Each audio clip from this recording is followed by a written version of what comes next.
Hello दोस्तों, स्वागत है आपका हमारे यूट्यूब चैनल माई स्किल पर। Today we will learn about name range. Name range क्या है यही हम देखने वाले हैं। तो आइए देखते हैं इसको प्रैक्टिकली करते कैसे हैं। So the question is what is range name. Range name क्या होता है and where it can be use, ये कहाँ इस्तेमाल हो सकता है। तो उसी के लिए हमारे सामने एक एग्जाम्पल है। ये टेबल्स हैं कुछ। ये ग्रीन कलर की टेबल है, एक ये ब्लू कलर की है और एक टेबल येलो कलर की है। So we have these three tables in sheet 1. As you can see, we are working on sheet 1 here bottom. You can see sheet 1, this sheet 1. In this sheet we it can be like lot of tables like 30 40 50, बहुत सारी table हो सकती हैं आपके पास में। और हर एक table अलग अलग चीज़ के लिए हो सकती है, जैसे कि this table is for only name, this table for example for material, this table for something, this table for something. So in sheet 1 we have three tables right now. If you goes to sheet 2, so we have only one table right now. If you go sheet 4, so here also we have only one table. So every sheet can be having like more tables.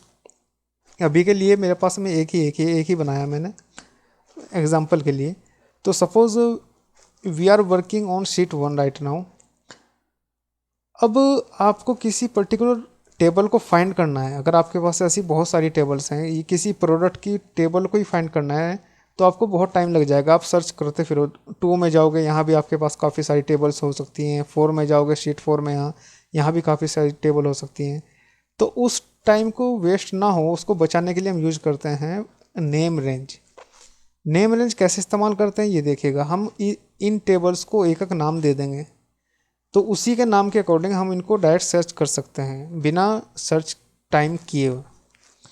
तो मान लो इसको मैंने select किया यहाँ पर, इसको एक नाम दे देते हैं। अब यहाँ पर गए और यहाँ पर आएंगे जहाँ B2 लिखा है। अब मैं इसको एक नाम दे देता हूँ name1 और एंटर प्रेस किया।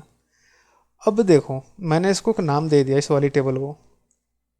और मान लो सपोज मैं शीट 4 पर काम कर रहा हूँ, मैं यहाँ पर कुछ भी टाइप कर रहा हूँ, कुछ काम कर रहा हूँ या कुछ भी। I am working on sheet 4 right now. Now I want to go the first sheet, so I have to go first sheet in the sheet first. So how I can go? तो उसके लिए मैं क्या करूँगा, अब दोबारा से यहाँ पर सेलेक्ट कर जाऊँगा, नेम 1 को सेलेक्ट कर लूँगा। तो जैसे ही नेम 1 को सेलेक्ट करूँगा, it will take to directly the first one.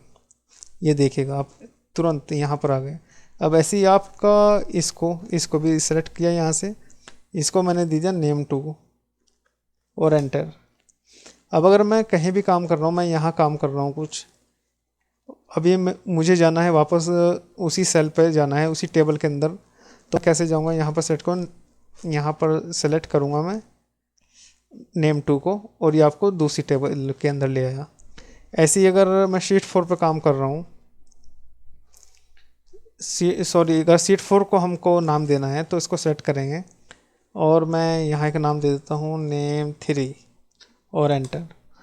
अब मैं मान लो शीट 1 पर काम कर रहा हूँ, मैं यहाँ पर कुछ काम कर रहा हूँ जैसे भी कि मैं, और मेरे को अचानक से उसी सीट पर जाना है, कुछ फाइंड करना है मुझे उसी टेबल के अंदर या ऐड करना है कोई मटेरियल। तो मैं यहाँ डायरेक्ट सेलेक्ट करूँगा इसको name3। अब ये मेरे को शीट 4 के अंदर इस टेबल के अंदर ले आया।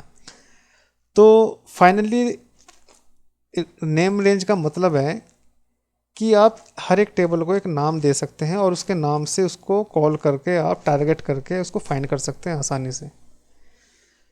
So it's called name range.